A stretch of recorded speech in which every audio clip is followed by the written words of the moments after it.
Muito boa tarde a todos e a todos os advogados do Estado de Goiás. É um prazer estar aqui com vocês nessa tarde. Meu nome é Jacó Coelho, sou o secretário-geral da OAB de Goiás e nessa tarde nós vamos estar fazendo uma live com o conselheiro federal Marisvaldo Cortez a respeito do exame de ordem em tempos do Covid-19. Eu convido o meu amigo, Dr. Marisvaldo Cortez, para solicitar aí o seu ingresso nessa live, que nós começaremos em seguida. Estou apenas aguardando o conselheiro Marisvaldo entrar nessa live para nós darmos prosseguimento aqui aos nossos trabalhos. Bom, nós temos feito uma série de lives nesses últimos dias, tratando de do interesse da advocacia do Estado de Goiás, especialmente procurando esclarecer sobre temas que afligem a todos nós aí na condução dos nossos trabalhos no dia a dia.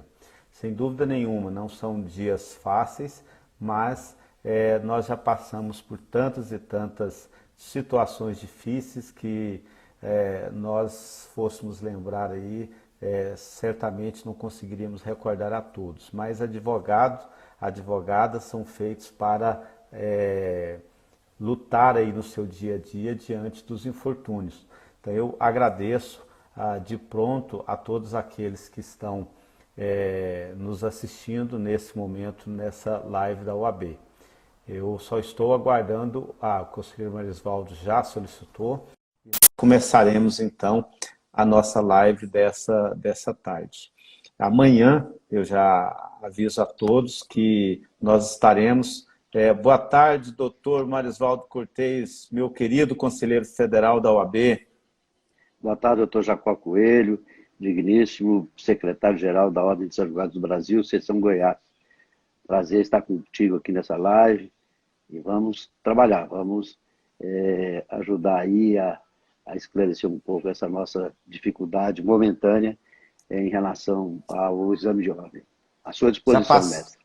Já passamos por tantas dificuldades, Marisvaldo. Essa advocacia de Goiás e do Brasil vai tirar de letra, não?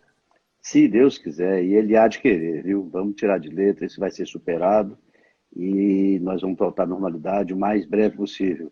Deus aí nos amparando e olhando por todos nós, com certeza logo, logo nós estaremos restabelecidos nas atividades profissionais. Pois muito bem. Marisvaldo, eu ia avisar a todos que a nossa live de amanhã será com o desembargador Carlos França. Nós vamos falar a respeito da condução do Poder Judiciário nesses tempos de isolamento. Então, todos aqueles que tiverem suas dúvidas, as suas contribuições, podem já se preparar. Amanhã, às 15 horas, pontualmente, nós entramos, então, com o desembargador Carlos França para tratar desse tema aí, que é muito importante para toda a advocacia do Estado de Goiás. Bom, antes de mais nada, Marisvaldo Cortez Amado, advogado, mestre em Direito Constitucional, professor titular da PUC Goiás, conselheiro federal da OAB, presidente da Comissão Nacional de Educação Jurídica, membro da Coordenação Nacional do Exame de Ordem, membro da Comissão Especial de Defesa da Autonomia Universitária. Já foi reitor da PUC Goiás. É um grande prazer receber você aqui, meu amigo. E nesses tempos aí de tanta dificuldade, nada melhor do que ter uma pessoa tão qualificada quanto você aí nos representando no Conselho Federal, viu?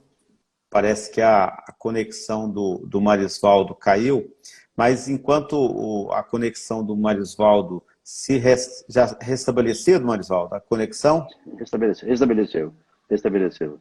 Ótimo. Tranquilo. Eu dizia que é importante nesses tempos difíceis ter pessoas qualificadas como você aí nos representando junto ao Conselho Federal, ainda mais à frente de comissões tão importantes aí para a advocacia nacional. Obrigado, Jacó, pelas palavras elogiosas. Eu levo isso como uma missão que nós temos, é uma atividade que além de ser prazerosa, dificultosa também, mas faz parte da nossa luta diária aí em prol da melhoria da qualidade do ensino do direito no Brasil. a minha assessoria aqui me alerta que eu cometi um equívoco. Amanhã, a nossa live às 15 horas vai ser com o Dr. Rafael Lara, diretor-geral da Escola Superior de Advocacia, e a nossa live com o desembargador Carlos França será na próxima quinta-feira. Marisvaldo, como o tema central que nós vamos estar tratando hoje é a respeito do exame de ordem, eu quero inicialmente esclarecer a todos os advogados, as advogadas e aos estudantes que têm muito interesse nessa questão do exame de ordem, os bacharéis também.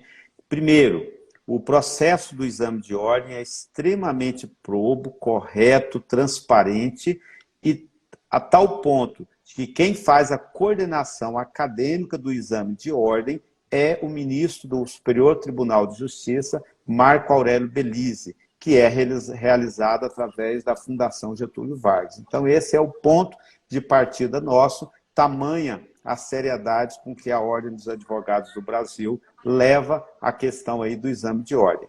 Mas, Marisvaldo, vamos começar tratando primeiro do ensino jurídico no Brasil. Em 1982, existiam 130 cursos de direito no Brasil. Em 2017, segundo o OAB em Números, um relatório que foi publicado hoje, ele diz o seguinte, que esse número saltou para 1.203 cursos jurídicos no Brasil. E o Ministério da Educação continua autorizando novos cursos de direito, mesmo com parecer contrário da Ordem dos Advogados do Brasil. Existe demanda para todos esses cursos, Marisvaldo? Querido Jacó, é o seguinte, nós temos que dar um ajuste nessas contas suas aí.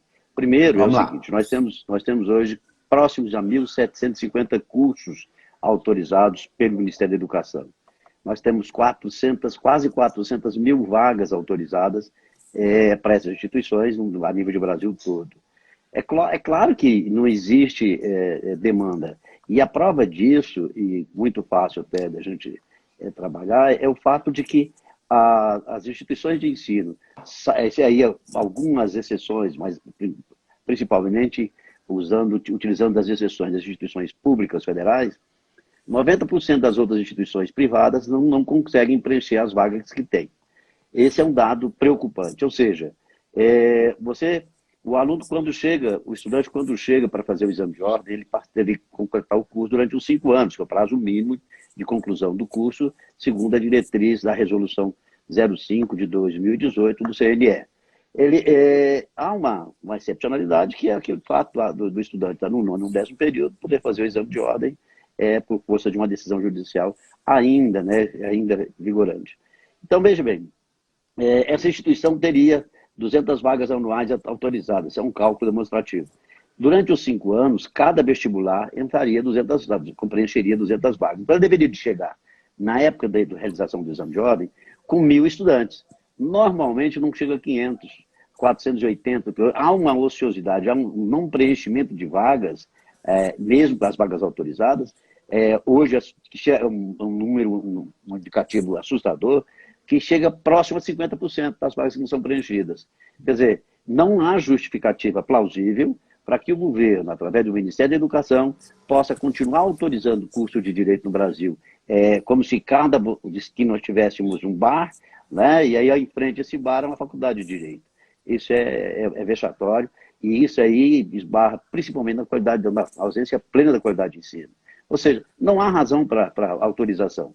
Mas os grandes conglomerados hoje educacionais no Brasil estão comprando instituições menores. E essas vagas são levadas a efeito para a Bolsa de Valores. Então, se tem um número consideravelmente alto de vagas, melhora o valor das cotas dessa empresa na Bolsa de Valor.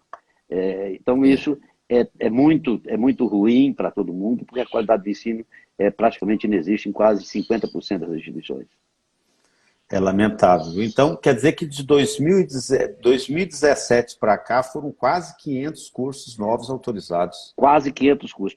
Para ter uma ideia, no ano de 2019 e agora, no ano de 2020, nós emitimos parecer em próximo de 500 processos, 500 pedidos.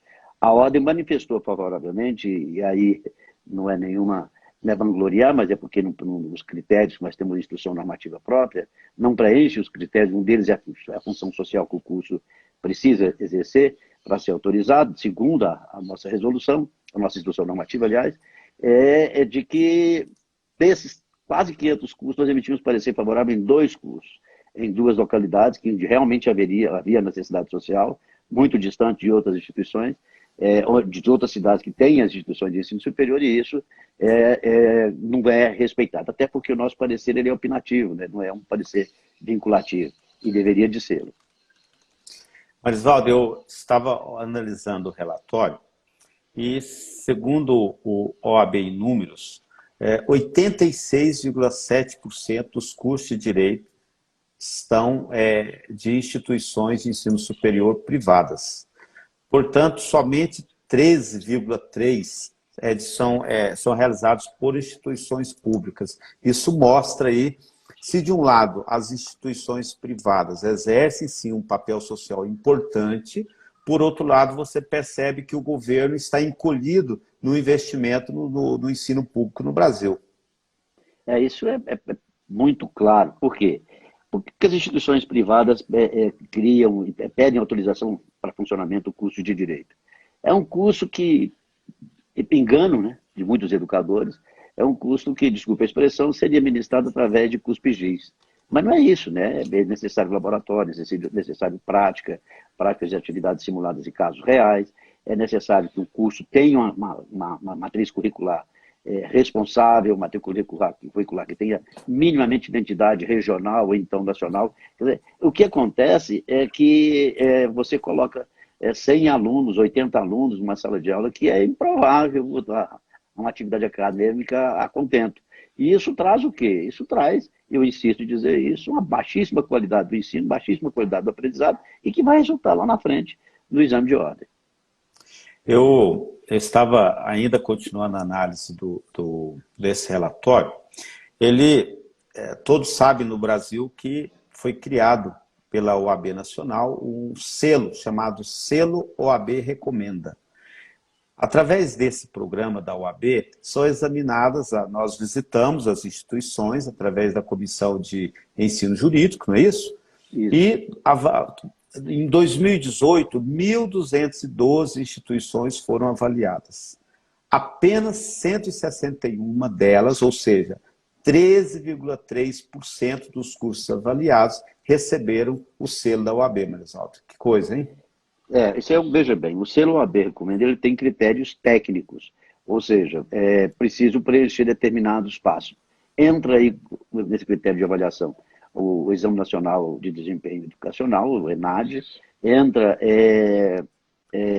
o próprio exame de ordem com um peso maior, mais significativo, a instituição mais aprova no exame de ordem, mais chance tem de receber o selo OAB. Hoje não é mais selo OAB Recomenda, doutor Jacó, hoje é só selo OAB. E há até uma discussão hoje a nível nacional, dentro do próprio Conselho Federal, se nós continuamos ou não.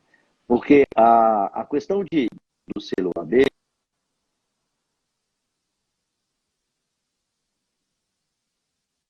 Estou ouvindo bem. Oi, Jacó. Oi, Marisvaldo. Estou ouvindo.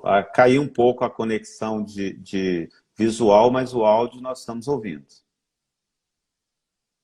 Está ouvindo? Ouvindo, pode falar.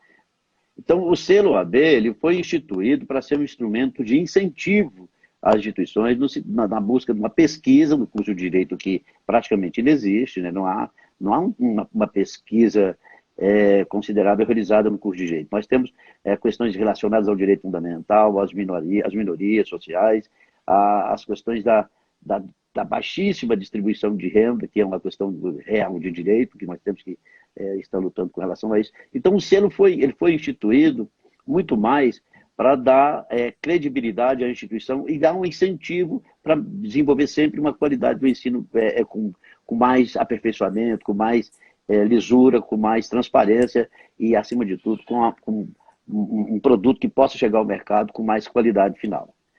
Então, ele não é um curso, não é um mensurador que tenha como objetivo prejudicar essa ou aquela instituição de ensino. Notadamente, a grande maioria das instituições que são beneficiadas do selo OAB que foram agraciadas com o selo AB são instituições públicas federais. E aí existem muitas coisas que a gente pode esclarecer. Por que a federal tem o selo OAB e a instituição, a PUC Goiás, por exemplo, tinha e já não tem mais? Por conta disso e daqui. Quer dizer, primeiro, há um critério como a dedicação do professor em sala de aula, dedicação exclusiva. As instituições privadas hoje, 90% delas, talvez até um pouco mais delas, tem no seu conjunto de docentes a carga horária de professores horistas. Não há um incentivo à pesquisa, não há publicação científica, não há publicação de periódicos, não existem laboratórios técnicos, as coisas funcionam de certa forma muito, mas muito deixam a desejar. E isso faz com que uma instituição que tem uns... Marisvaldo, a sua conexão caiu um pouco. O doutor Marisvaldo estava falando a respeito da questão do selo OAB, né, que antes era o selo OAB Recomenda, e ele dizendo que a OAB tem critérios específicos para concessão de carga horária dos professores. Eu peço ao professor Marisvaldo que solicite novamente o seu acesso aqui nessa live. Eu quero aproveitar aqui e mandar um abraço para os conselheiros seccionais que estão nos assistindo, doutora Márcia Pova, Luciana Lara, o Marcelino Assis e o Samuel Balduino, presidente do Tribunal de Ética e Disciplina. Marisvaldo, eu estou aguardando você solicitar novamente o acesso aqui para que eu possa reinseri-lo na nossa live. O Fagundes participa aqui da nossa live e pergunta como podemos incluir a OAB juntamente com os órgãos de educação para que possamos melhorar a qualidade, né? Infelizmente, a OAB, os seus pareceres não são vinculativos e, por isso, mesmo a OAB manifestando-se de forma contrária à abertura de determinados cursos de ensino jurídico, o MEC acaba aprovando, então, a criação de novos cursos jurídicos. O Gustavo Freire manda um abraço aqui para o professor Marisvaldo, dizendo o seguinte, que, professor Marisvaldo, meu abraço e minhas homenagens, nosso oráculo em tema de ensino jurídico e um guerreiro no exame de ordem.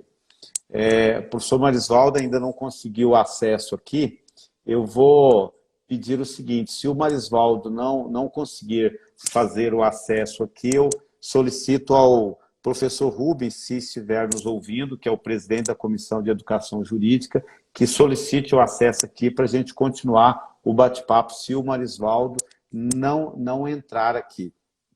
Um abraço aí à nossa conselheira federal, doutora Valentina Jugman.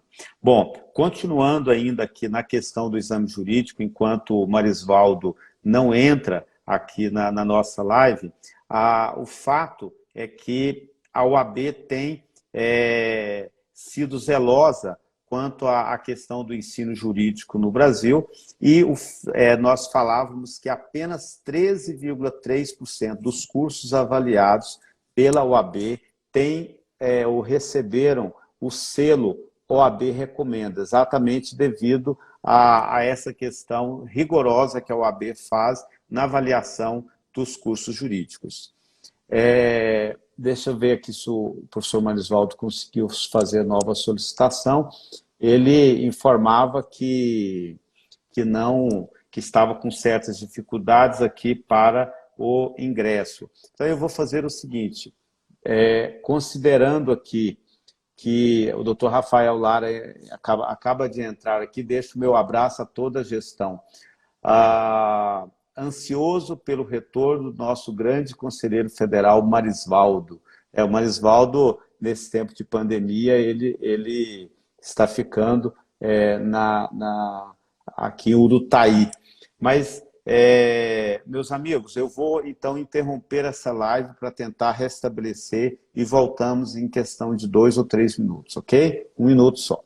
Olá, muito boa tarde. Continuando a nossa live, nós tivemos um problema de conexão com o conselheiro Marisvaldo Cortez, mas nós já falamos aqui com não conseguimos o contato, possivelmente estava chovendo muito lá no local onde ele estava, possivelmente não vamos conseguir restabelecer.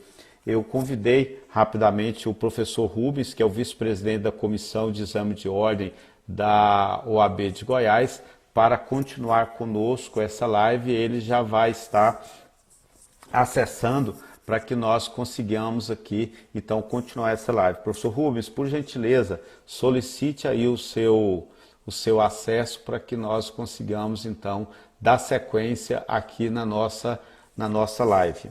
Mas, enquanto o professor Rubens não acessa aqui na nossa live, esse ano nós completamos 10 anos de existência do exame de ordem unificado da OAB. Não sei se todos sabem, mas a verdade é que até pouco tempo a OAB, cada seccional podia então realizar os seus exames de ordem. E há 10 anos atrás mudou, então esse modelo passou a ser realizado o exame de forma unificada pela OAB Nacional. E a OAB faz esse exame através da Fundação Getúlio Vargas, na coordenação do ministro Marco Aurélio Belize. Então é importante nós registrarmos quanto esse assunto é levado a sério pelo Conselho Federal, a tal ponto de que nós temos aí um ministro do Superior Tribunal de Justiça fazendo a coordenação acadêmica desse exame. Nós só estamos aguardando aqui a solicitação do professor Rubens para, então, acessar essa live para que a gente possa continuar tratando dessas questões aqui da melhor forma. Bom, então, passados 10 anos da realização do Exame Nacional, nós mudamos, sem dúvida nenhuma, o padrão de realização do exame de ordem, que agora conta com uma prova única, mesmos critérios para todo o território nacional. Evita-se aqui o vazamento de questões, que infelizmente no modelo anterior havia muitas denúncias nesse sentido, e nós podemos concluir que o exame de ordem da Ordem dos Advogados do Brasil é um exame extremamente confiável e nós temos empreendido todos os esforços no sentido de que possamos, então, realizar o exame com máxima segurança, entregando para a sociedade advogados que tenham qualidade e boa técnica na prestação dos serviços. Bom, enquanto o professor Rubens não entra, nós vamos passar algumas curiosidades para aqueles que nos assistem, né? O percentual de aprovação no exame de ordem na segunda etapa é de 61% daqueles que passam para a segunda etapa. E o professor Marisoldo me dizia que o percentual de aprovação na primeira etapa é em torno aí de 24%. Em Goiás, o índice de aprovação é de 56%. Dos estados com maior índice de aprovação, e aí é uma questão interessante, o Ceará chega a 70% de aprovação, o Paraná a 66% e Minas Gerais chega a 65%. Eu estou com a dificuldade aqui de conexão com o professor Rubens, eu vou convidar para acessar aqui essa live a conselheira federal, doutora Valentina. Valentina, por gentileza, entra aí na live para nós continuarmos. Uma outra questão é que a média de exame de aprovação nos exames de ordem, na primeira fase, é de 7,10%. Na segunda fase, de 6,90%. Considerando o número de inscritos no exame de ordem, 94% vem de instituições privadas, 6% de instituições públicas. Mas aí entra uma questão que o professor Marisvaldo nos alertava para essa questão. No sentido de que, embora apenas 6% dos inscritos do exame de ordem são de instituições públicas, o fato é que as instituições públicas conseguem aprovar 39% dos seus inscritos, enquanto que as instituições privadas aprovam 17% dos seus inscritos. Isso mostra algumas questões bem interessantes. Entre elas, com toda certeza, Marisvaldo, se você estiver nos vendo aí, solicite, por favor, novamente a sua inscrição. E a outra questão interessante aqui é que o professor Marisvaldo nos dizia o seguinte: o exame de ordem, na verdade, ele reflete a qualidade do ensino público no Brasil. E quando eu ministrei durante um curto espaço de tempo aulas na Universidade Federal de Goiás, na qualidade de professor convidado, eu pude constatar ali uma questão interessante.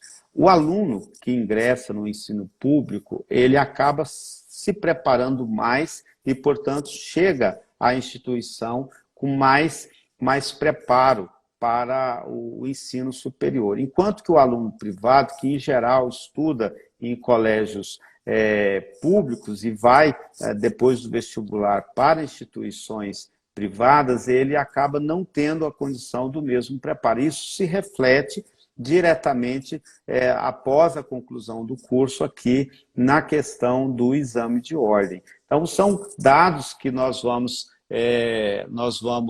verificando com o passar do tempo aí tanto no ensino público, no ensino superior, quanto da leitura aí das estatísticas do OAB em números que foi divulgado nesse dia. Boa tarde, minha amiga Valentina. Boa tarde, é um prazer estar aqui. Gostaria de estar compartilhando junto também com o nosso companheiro Marisvaldo. Sinto muito aí pela conexão, mas estamos aqui para falar desse tema muito importante, que é o exame de ordem. Hoje, o presidente Felipe Santa Cruz esteve debatendo esse tema numa live. Então, eu acredito que devemos, sim, discutir o exame de ordem, aprimorar o exame de ordem, mas entender que ele é importante, principalmente para a cidadania, para aquele que precisa da advocacia. Com toda certeza, Valentina. Às vezes, eu sei que aqueles que nos assistem, que desejam passar no exame de ordem, têm aquela ansiedade natural que todos nós já tivemos, fica aí aquela sensação, será que esse exame realmente seria necessário? Não é mais uma dificuldade imposta na minha vida, esse seria um pensamento de...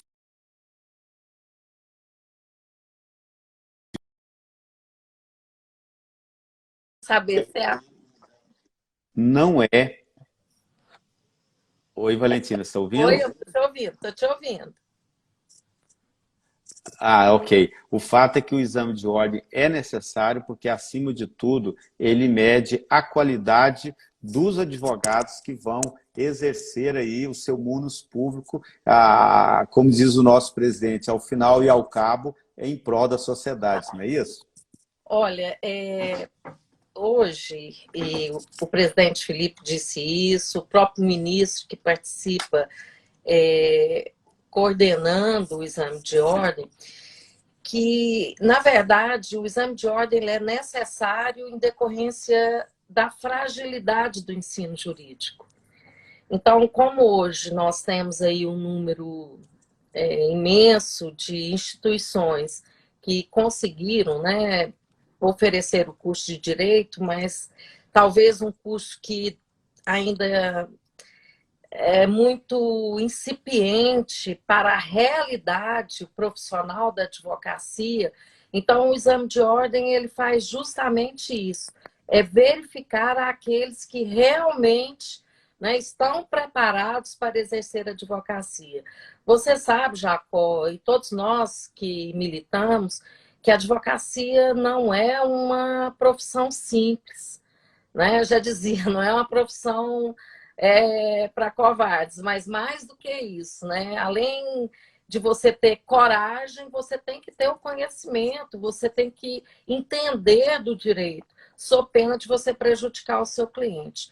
Então, na verdade, se nós tivéssemos um ensino jurídico talvez mais forte, mais completo, nós não precisaríamos de ter um exame de ordem, às vezes, tão duro, tão, como dizem, né, tão complexo. Mas hoje, diante da realidade, não digo só do Brasil, né, mas de inúmeros países que realizam esse exame para verificação da qualidade daqueles que pretendem defender o direito de outro. Valentina, entre as instituições que estão entre as 10 que saíram-se melhor, cujos alunos saíram-se melhor no exame de ordem, infelizmente Goiás não está entre as 10. Mas nós temos umas informações aqui interessantes do relatório publicado hoje, como você disse, apresentado pelo nosso presidente nacional, Felipe Santa Cruz. Entre as instituições públicas, primeiro, segundo e terceiro lugares estão com instituições públicas paulistas. Entre as instituições privadas, o primeiro lugar está com uma universidade de Vitória, no Espírito Santo, segundo lugar com uma universidade de Brasília e o terceiro lugar com uma... Exato, o terceiro lugar ficou com uma instituição do Rio de Janeiro, exatamente a PUC do Rio de Janeiro. A nossa co-irmã aqui de Goiás. Nossa co-irmã. Agora, considerando ainda o número de aprovados, agora o número de alunos aprovados, quem mais aprova alunos, agora não estamos falando mais de primeiro, segundo, terceiro lugar, mas quem mais aprovou. Aí Goiás aparece bem. Nós estamos entre a sexta colocação, exatamente a PUC de Goiás, a que mais aprova, sexta que mais aprova no Brasil, e a 26ª colocação também se eu não me engano, a Universidade Salgado de Oliveira, que também aprova uma grande quantidade de alunos aí no exame de ordem. Não, realmente eu acredito que Goiás, nós temos que avançar realmente, mas nós temos instituições de ensino que têm contribuído, sem dúvida, para o ensino jurídico. E aqui eu tenho que mencionar, né, não só a PUC de Goiás, a Salgado, mas também a Universidade Federal de Goiás, que sempre está aí entre os primeiros, né, do estado em aprovação no exame de ordem. Mas, Jacó, hoje, eu notei que durante a entrevista que foi dada sobre esse assunto, que muitas das questões envolvia a natureza jurídica do exame de ordem e comparava o exame de ordem com o concurso público. E eu achei que deveria ter sido dito que o exame de ordem ele não se confunde com o concurso público. E a primeira questão que a gente pode diferenciar é porque no concurso público nós temos um número de vagas. E no exame de ordem, não. Nós temos apenas aí uma nota base. Aquele que pretender exercer a advocacia e realizar e prestar o exame de ordem, se ele conseguir essa nota base, ele não está concorrendo com outros candidatos. Então, a meu ver, esse é o fator que mais diferencia o exame de ordem de concursos públicos. E também uma questão interessante, eu não sei se você lembra, porque já tem muito tempo, mas eu costumo fazer uma enquete com os estudantes de direito e aqueles que estão formando, já estão realizando a prática, né, jurídica. E hoje eu vejo que aumentou muito o número daqueles interessados em exercer a advocacia. Então, nós temos um número grande que ainda pretende realizar ou prestar um concurso público, mas muitos dos nossos estudantes pretendem, sim, exercer a advocacia. E, para isso, nós temos que ter realmente vamos dizer, um preparo específico para essa atividade. E uma outra questão que também, a meu ver, é muito importante, é quando a gente olha a vocação, porque tem muita ilusão, e geralmente aquele que está iniciando, ele mentaliza, ou ele tem como espelho aquele advogado ou aquela advogada bem-sucedido, ou bem-sucedida, que tem aquele escritório bonito, aquele tapete que você afunda o pé, mas aquele que exerce a advocacia e que vive disso, sabe que, além do conhecimento, nós temos que estar vocacionado para o exercício dessa profissão. Então, muito importante, e eu acredito que nós tenhamos aqui vários jovens, né, que estão assistindo a live, vamos nos perguntar o que realmente nós gostaríamos de exercer profissionalmente para o resto da nossa vida. Eu visualizei agora que o nosso companheiro Marisvaldo chegou, entrou aí na live, eu vou pedir licença, te agradeço muito, Jacó, essa oportunidade, mas estou aqui apenas para contribuir. Um abraço a todos, um abraço ao Marisvaldo, que é realmente aquele que está trabalhando pelo ensino jurídico no Conselho Federal e também tem, vamos dizer, informações bem atualizadas sobre o exame de ordem. Um abraço a todos. Obrigado, Valentina. Um abraço a você, Jacó. Até a próxima. Obrigado, minha amiga.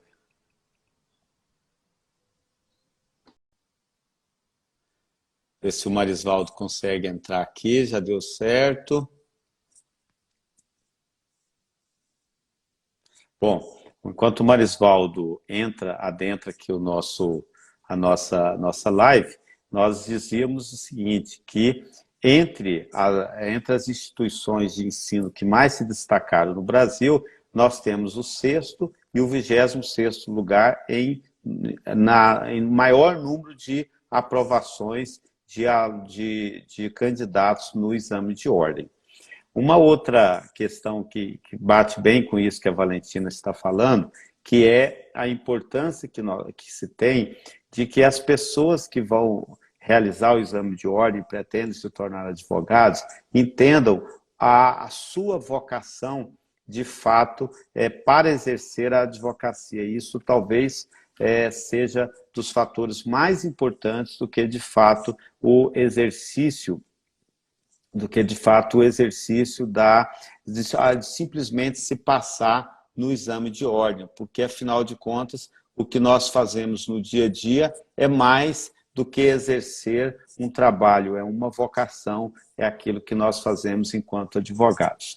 Pessoal, quando se distribui, doutor Marisvaldo Cortez, que honra recebê-lo novamente, irmão, teve que ir para o carro? Estou no carro, estou na beira da estrada aqui, porque o sistema caiu lá, estamos utilizando aqui uma Wi-Fi alternativa. Ah, meio tá de comunicação bem. alternativo. Ótimo, ótimo. E dizem que advogado não é criativo, hein? Eu acho que isso é o que mais nós somos, né? É o que Com mais nós certeza. somos. Somos nós que elaboramos as teses. Com certeza, isso é Exato. verdade. Marisvaldo, mas a gente, continuando aqui o nosso tema, a Valentina entrou, nos deu um auxílio aqui, a gente prosseguiu um pouco enquanto você acessava, e eu iria dar informação agora quanto ao percentual de inscritos que são aprovados no exame de ordem, né?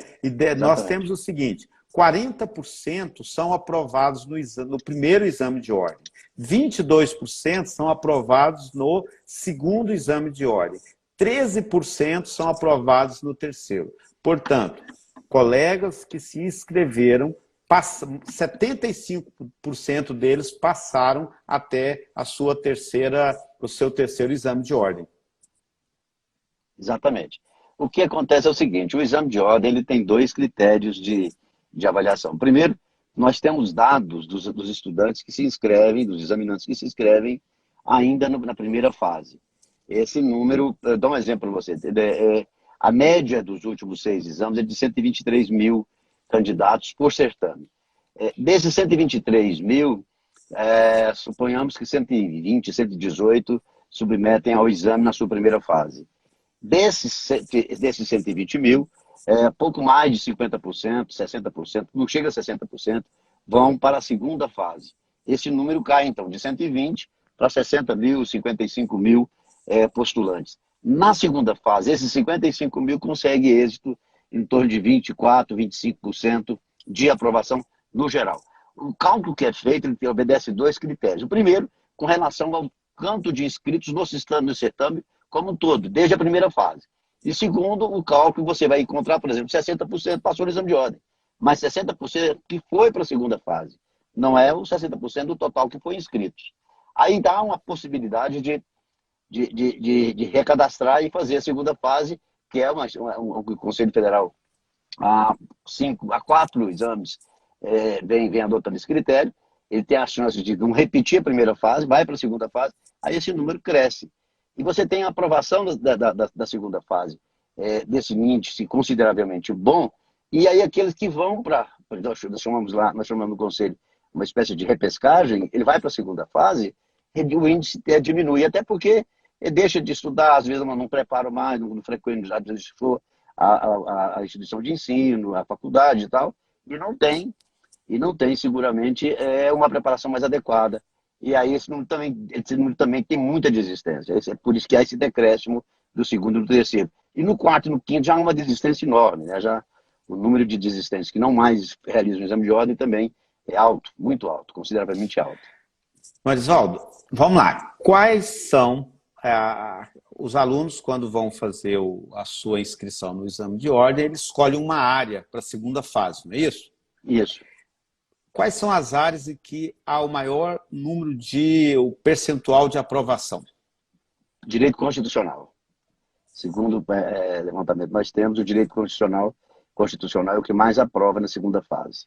E o que mais reprova? Direito empresarial e aí combinado com o processo civil.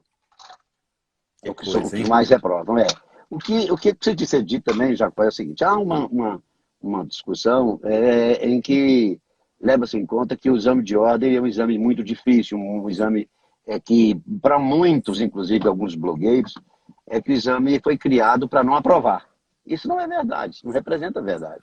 O exame de ordem ele não é um instrumento de processo de seleção.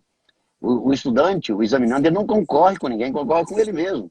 E eu costumo dizer, olha, eu acho, inclusive, que esse critério nosso passa da primeira fase para a segunda fase, de 50% de acerto, de 80 questões, quando eram no passado recente, 100 questões e houve a redução para 80, quer dizer que a ordem tem boa vontade de fazer isso. Mas a boa vontade da ordem é mensurar também a capacidade desse cidadão que vai para o mercado profissional amanhã.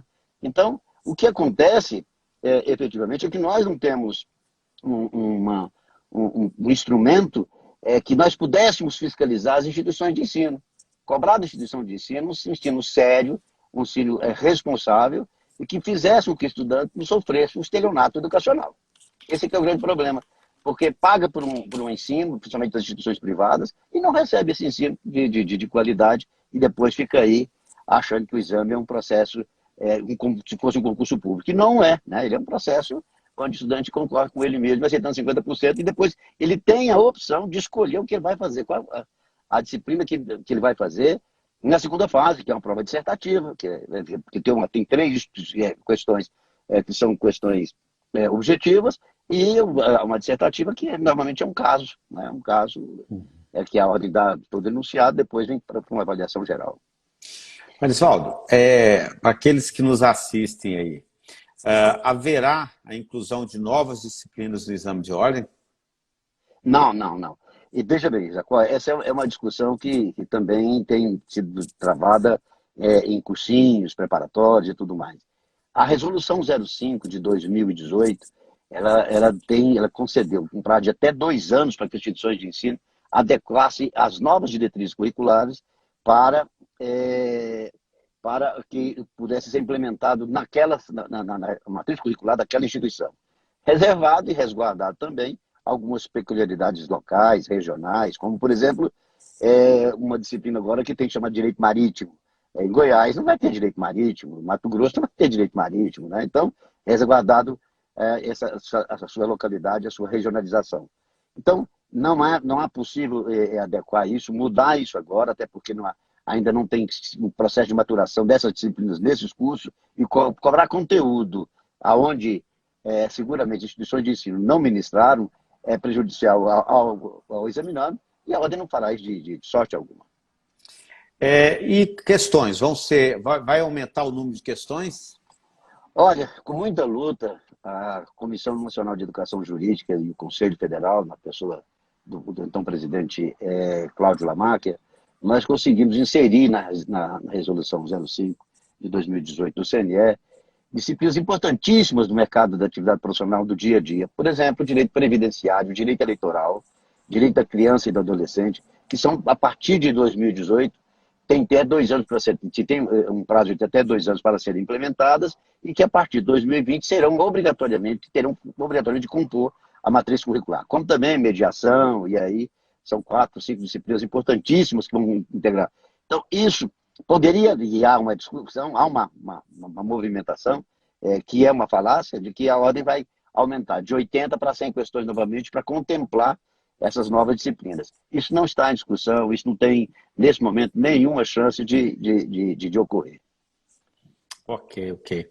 E diz uma coisa para mim, no que diz respeito aqui ao exame oral, é possível?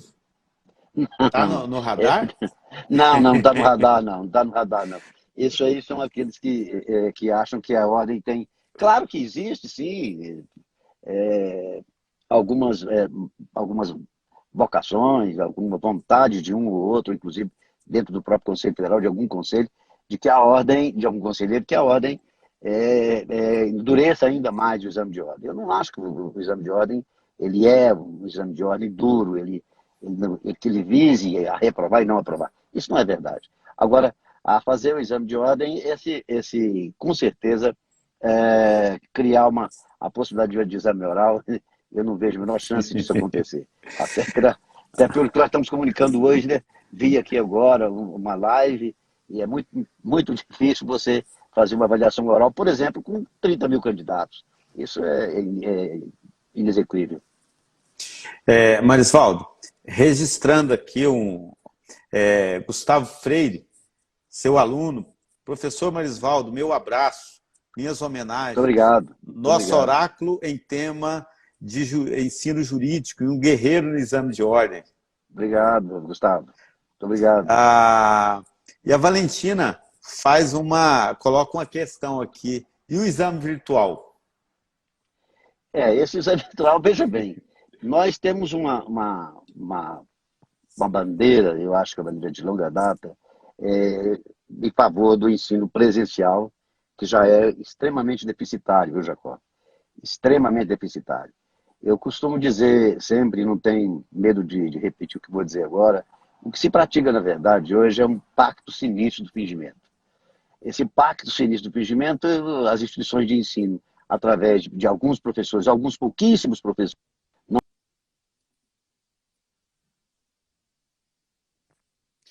Nós estamos aí com um novo problema de conexão com o professor Marisvaldo. Deixa ele fazer aí a sua reconexão. Pronto, voltou, Marisvaldo. Não é porque eu ouvi eu tenho que entrar agora às 4 horas no Conselho Federal por conta da outra live lá. Então, eu vou ficar aqui na beira da estrada hoje, né? Estou colocando música lá na beira da estrada do Erasmo Carlos. Então é o seguinte, Jacó. A gente não tem essa possibilidade de alterar e de fazer o exame de ordem virtual. Isso ainda existe. Até porque eu tenho muita preocupação com o futuro, e o futuro parece-me que isso não vai ter como fugir disso. O ensino passará a ser praticamente virtual, online. Mas, por enquanto, eu acho que ainda o curso de Direito, pelo seu glamour, pela sua proximidade, pelo seu critério de oralidade, pela identidade do bom discurso, da criatividade, eu acho muito difícil nós temos cursos de qualidade acadêmica, produtiva, sério e honesto à distância. Até porque o ensino à distância, ele passa a depender muito e muito do aluno. O professor, por mais que ele se dedique, ele não vai conseguir ter um acompanhamento presencial. E eu nunca escondi, Marisvaldo, que eu considero essencial que os professores não só sejam um exemplo de conhecimento jurídico, mas que eles sejam exemplo de vida, exemplo de profissional, porque o que, afinal de contas, o professor passa em sala de aula é muito mais do que conhecimento. É um modo que a pessoa precisa aprender de como ele vai ser um profissional. Eu sempre dizia para os meus alunos o seguinte: você pode ser o profissional que você quiser, isso você tem direito de escolher. O que você não tem direito de escolher são as consequências daquilo que você escolheu. Essas vêm querendo a gente ou não. Então, para mim, em sala de aula, a gente passa para o aluno muito mais do que conhecimento. Passa uma vida, passa ensino de aprendizado de como se tornar um bom profissional. Concorda comigo? Com certeza. Esse é um grande mote. É preciso ser referência, não só em sala de aula, mas referência na vida, né? Eu acho que isso é muito importante. Alguém mirar em alguém que tenha uma história de vida, uma história de luta, e que seja profissional escorreito, profissional sério, profissional responsável, e que respeite também o colega advogado. Esse talvez seja uma das questões mais importantes.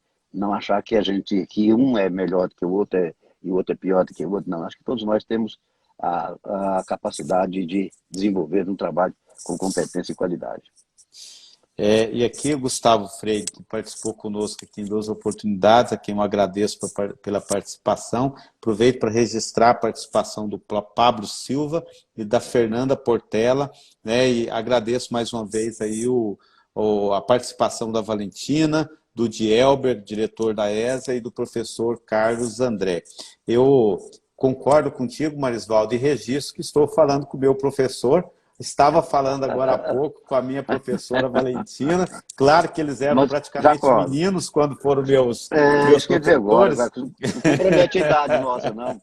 Não compromete a nossa Mas idade, não. eu registro aqui que a minha admiração e o meu respeito por vocês, porque o que a gente estava falando de que a gente aprende lições de vida com os nossos professores, é exatamente aquilo que eu aprendi com o Marisvaldo, com Valentina, com o professor Rubens, que nos assiste, é sempre um privilégio para nós. Marisvaldo, mas para a gente encerrar essa parte de esclarecimentos, como é que fica o calendário do exame de ordem para esse ano?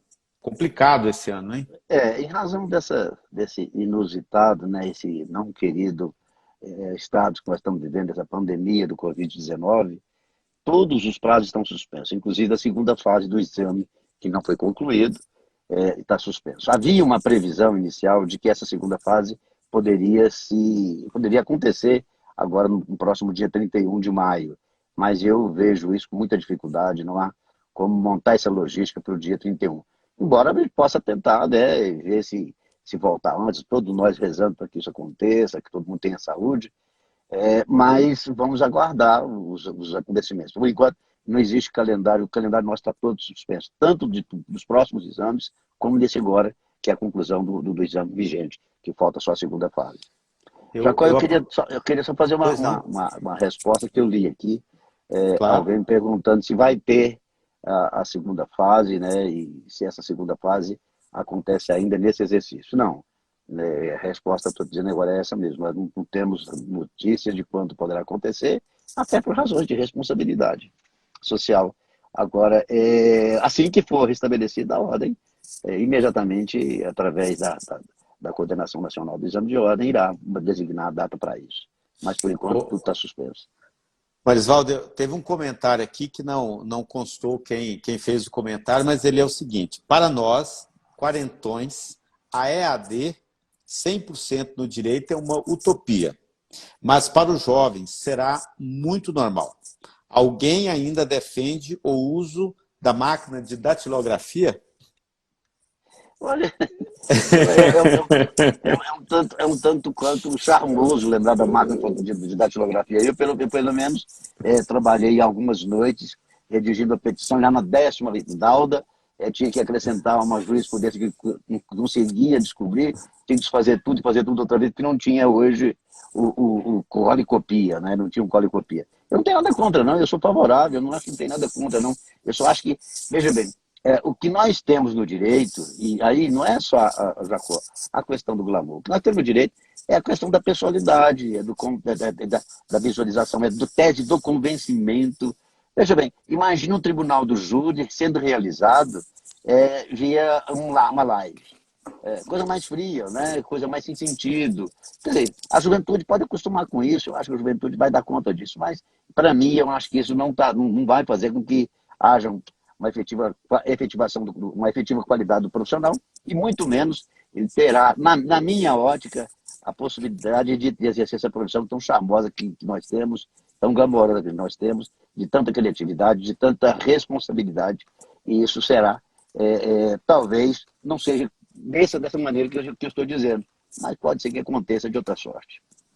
Eu quero fazer um registro aqui, Marisval, de uma questão que sempre nos é levada para apreciação no Conselho Seccional, que é o fato de muitos alunos realizarem o exame de ordem como treineiros, né? E depois acaba passando no exame de ordem e gostaria muito de receber, claro, a carteira da OAB. Ocorre que a norma prevê que o aluno pode prestar o exame no último ano, não é isso, Marisol? No último ano do curso ou nos 2 últimos períodos nas instituições que o curso não ocorre na forma de créditos. Certo. Mas, olha, a ordem olha isso com muito zelo e muito rigor. Então, você que pretende fazer o exame de ordem, ainda está na faculdade de Direito, ter consciência que uma coisa é prestar o exame como treineiro, outra situação é prestar. Se você pretender fazer o exame de verdade para obter a sua carteira da OAB, precisa preencher os requisitos legais. Algum comentário sobre isso, Marisol? Olha, particularmente eu sou contra a possibilidade de realizar o exame no 9º e no 10º período ou no último ano. Qual é a diferença de 9º e 10º período para o último ano? Algumas instituições e as federais, o sistema é seriado, e nas outras instituições particulares, inclusive algumas federais, o que pode acontecer das instituições, ela tem um sistema de crédito, ela não vai cursando créditos. Ele chega no 9º período, está apto para realizar o exame de ordem. Eu, particularmente, sou contra isso, não tenho o menor receio de dizer isso, eu acho que é prejudicial ao estudante. Ele termina o curso dele com uns 10 períodos. A criança, quando nasce, já não nasce correndo, vai engatinhar primeiro, depois vai preencher toda a caminhada para depois caminhar e ir correndo. Aí você não terminou o curso, já passa no exame de ordem. O que acontece? Quando passa no exame de ordem, inclusive tem muitos estudantes de sala de aula comigo que passam no exame de ordem, eu fico feliz porque passaram e tudo mais, mas para mim não preencheu o quantitativo acadêmico, não preencheu o conhecimento que deveria se conhecer. E depois que passou, meu amigo, é assim, oi, professor, e aí, colega, tudo bem? Tudo bem? E agora eu passei no exame de ordem e tal, aí já não quer mais assistir a aula, porque passou no exame, já sabe mais do que os outros, e não é isso, né? Eu acho que a ordem, há tempos atrás, quando houve essa decisão judicial, que é através do Mato Grosso do Sul, que autorizou um grupo de estudantes a realizar o exame de ordem, sem concluir o curso, quer dizer, de duas uma, prova, por um lado, que o exame de ordem é fácil. Se não terminou o curso, passou. Outro lado, prova também que aqueles que não passaram também não estudaram corretamente. Então, eu sou contra, acho que isso não devia acontecer. Trabalho contra isso, essa possibilidade. Mas quem estiver me assistindo aí pode até não gostar muito dessa afirmação, mas é o que eu sinto, é o compromisso que a gente tem com a educação e a qualidade do ensino no Brasil. Okay. Principalmente no ensino jurídico. Marisvaldo, sempre uma honra falar contigo. A sua fala final aí para aqueles que nos assistem. Olha, primeiro é o seguinte, Jacó, a educação jurídica no Brasil de hoje, ela deixa muito a desejar em razão do excessivo número de instituições de ensino e que fazem, inclusive, às vezes, que alguns docentes têm que dar aula em 3, 4, 5 instituições para poder sobreviver à baixíssima remuneração que é paga ao docente no geral. Paga-se muito pouco um professor em sala de aula, e por isso que caminha-se rapidamente para o ensino à distância. Quer dizer, quer se evitar, e aí é uma preocupação considerável, a continuar esse problema de nós termos o ensino à distância cada dia mais próximo a nós, a cada dia mais também próximo a nós, a docência universitária, normalmente no curso de Direito, irá ser reduzida. E uma vez que você pode gravar uma aula, diferentemente nós estamos fazendo uma live, gravar uma aula e essa aula ser replicada para 10 mil alunos, 15 mil alunos, com um custo insignificante. Mensalidade de R$ 149 já existe para curso de enfermagem, outros cursos nesse sentido. Então, eu acho que essa seriedade do ensino, o profissional, não, eu digo sempre isso, viu, Jacó, aí para todo mundo. Você não precisa de ser o melhor, o ótimo nerd, não. Mas sendo sério, trabalhando, estudando com seriedade, você alcançará o sucesso, alcançará a sua oportunidade profissional. O mercado não esgota-se por si só. E quando nós tivermos governos e situações conflitantes num país como é o Brasil, a atividade advocatícia sempre terá uma demanda considerável. Agora, é enfrentar, é ser sério, é estudar e procurar vencer na vida com sucesso, honradez, principalmente com honradez e dedicação. Marisvaldo, eu sei que você já fez o seu comentário final aí, mas alguns que estão nos assistindo pede para você fazer um comentário sobre os erros que houve no último exame de ordem. Eu acho interessante você fazer esse comentário pelo seguinte: para nós que estamos à frente da OAB, eu tenho certeza que é o seu caso, de todo, do presidente Felipe Santa Cruz, daqueles que dirigem o Conselho Federal, nós convivemos o nosso dia a dia fazendo o melhor possível. Contratamos uma das melhores instituições para a realização do exame, mas de vez em quando ocorrem alguns problemas. Você poderia fazer o comentário? Bom, primeiro é o seguinte, Jacó, essas existem, podem ter existido, eu não vou dizer que não existiu erro, existiram alguns erros e erros de interpretação. O direito é rico nisso, né? Há uma interpretação daqui a acolá a respeito dessa ou aquela questão. Todas as questões que se discutem através da ouvidoria do Conselho Federal, que é a ouvidoria da própria coordenação do exame de ordem, essa questão é definida, é rediscutida, é revista junto à banca que realizou a prova. Nós temos um banco de dados enorme. É um banco de dados que cada certame você cria novas questões, as questões são revisadas por outro grupo. O processo é um processo extremamente delicado, comprometedor de seriedade, um compromisso de seriedade de todos nós. Agora, erros são possíveis de acertar, e o índice desculpe, de acertar não. Erros acontecem, são possíveis de acontecer. E aí são pessoas também, são seres humanos que manuseiam isso, e às vezes acontece um acolá. Sempre a ordem daquilo que depois de feito nós realizamos algumas reuniões para rever, e achamos que isso é importante.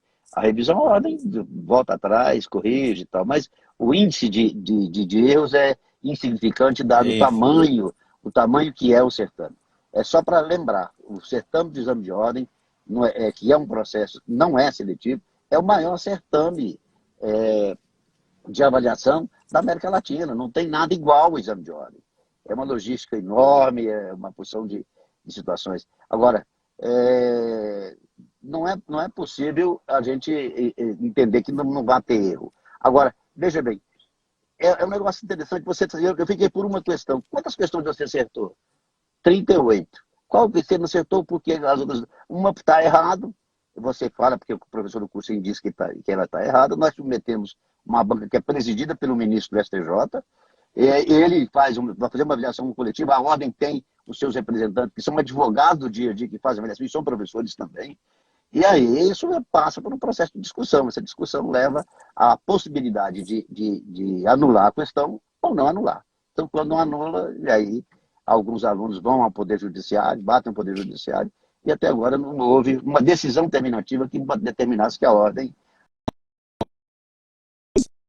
Bom, pediram para fazer esse comentário aí a respeito dos erros no exame de ordem. O conselheiro Marisvaldo prontamente fez o comentário. Eu entendo perfeitamente que algumas pessoas fiquem insatisfeitas porque algum não tenha passado no exame de ordem por conta de alguma questão, mas a verdade é que o que eu tenho visto sempre é que a comissão, quando ocorre algum problema que precisa, que se reconhece que existiu de fato algum erro em alguma questão, essa questão é prontamente anulada e ninguém é prejudicado. Mas eu espero que a dúvida ou o comentário tenha atingido a finalidade que a pessoa gostaria que fosse atingido aí. Bom, eu quero dizer o seguinte a todos que nos assistem, que nós estamos encerrando essa live. Eu quero agradecer a todos que puderam participar dessa live, dizendo que amanhã nós, então, retornaremos com a live com o diretor-geral da Escola Superior de Advocacia, o Dr. Rafael Lara, e na quinta-feira nós vamos fazer uma live com o Dr. Carlos França, desembargador do Tribunal de Justiça do Estado de Goiás, para falarmos sobre a doutora Marisolda está voltando aqui, para falarmos sobre a questão do funcionamento do Poder Judiciário durante esse período de isolamento, ok? Doutor Marisolda, caiu a conexão, você estava encerrando a sua fala. Eu ainda continuo sem a conexão com o Marisolda, então eu quero agradecer a toda a diretoria da UAB que nos apoiou, a diretoria da Caixa de Assistência, da Escola Superior de Advocacia, aos conselheiros seccionais e conselheiros federais que nos apoiam, e aos juízes também do Tribunal de Ética e Disciplina. Então, com essas palavras, eu desejo a todos um feliz final de tarde e até amanhã. Muito obrigado, viu?